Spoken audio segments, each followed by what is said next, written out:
recently, a group of unacquainted women gathered for conversation and dinner. They began a year-long commitment that night, and by the time they parted, friendships had been born. They spoke that night about the heart, our hearts and God's hearts. What is God's heart toward us? We speak regularly on 7 Minutes about God's affection for His dear women, but how do we really know God's heart? Doesn't that sound a little arrogant? I've learned from the Bible that Jesus is the exact representation of God. He is God in bodily form, human and divine. All the fullness of God dwells within His skin-wrapped body. It's a mystery, but a welcome one. So if I want to know the heart of God, I look at the life of Jesus. Jesus' movement, conversations, motives, miracles, and teachings all come from the heart of God beating within Him. Thus, if I watch Jesus' actions and listen to His words, I will know the heart of God. So what is God's heart toward me, toward you? Let's take that question and look at how Jesus interacted with women. Do you think God is mad at you all the time? Look at Jesus. Nope, not mad all the time. He definitely got upset with the religious leadership of His area. He made it clear that He hated hypocrisy. He went to verbal blows with the wicked, but He was not mad all the time. With broken-hearted people, He was tender. With the repentant, He was celebratory. With the lost, He was instructive. With the overwhelmed, He was gentle.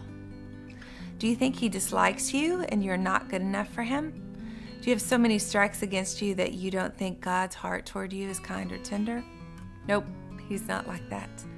He made certain that He had time with a woman, strike 1, women were not held in high esteem in that culture, from Samaria, strike 2, she was a half-breed, a racial and religious mix and despised by that culture, alone so they could have a deep conversation, strike 3, a proper man would not be seen with her. Strike 4, she had a poor history. She was now living with the 6th guy, having clearly given up on her 5 marriages. So, does He look down on you because you're a woman? Nope, He's not like that. One of His favorite people, if I can say that, was Mary Magdalene. When He met her, she was a mess. So He moved on her behalf by casting out 7 demons. She quickly became part of His support team, traveled with His troop, and was the first person He appeared to after His resurrection. He also had great affection for Martha, Mary's sister, and His own mama. If poor people touched Him, He was kind, unlike the haughty religious rulers of His day. Jesus had no problem with women. In fact, from the count in Genesis 1, He thinks we are very good.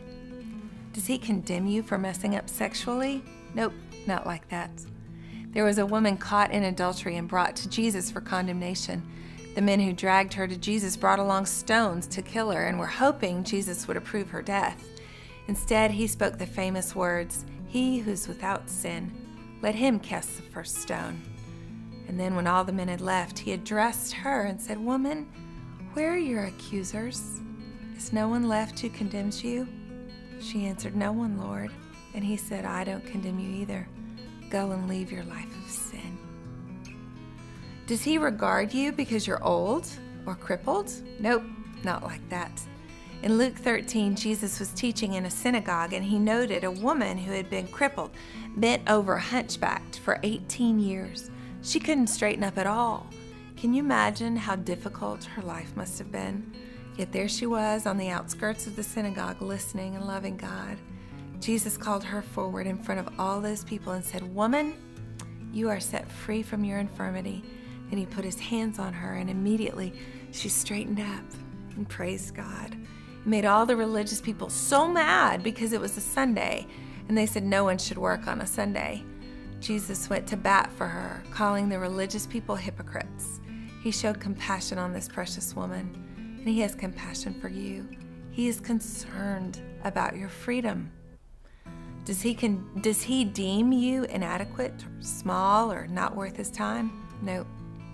You might be 12 and near death, but He will still make time for you. The story goes that Jairus was a father to a dying 12-year-old, apparently the apple of his eye. He went to Jesus and asked Him to heal her. Jesus reset the course of His day to go and resurrect that little girl. So given these little snippets of stories, do you see more clearly what God's heart is toward you? He does not desire to condemn you, to threaten you, to hound you with guilt, or to send you to hell. He wants to set you free and draw you nearer to His own heart and way. He loves well. Let Him love you from the heart today.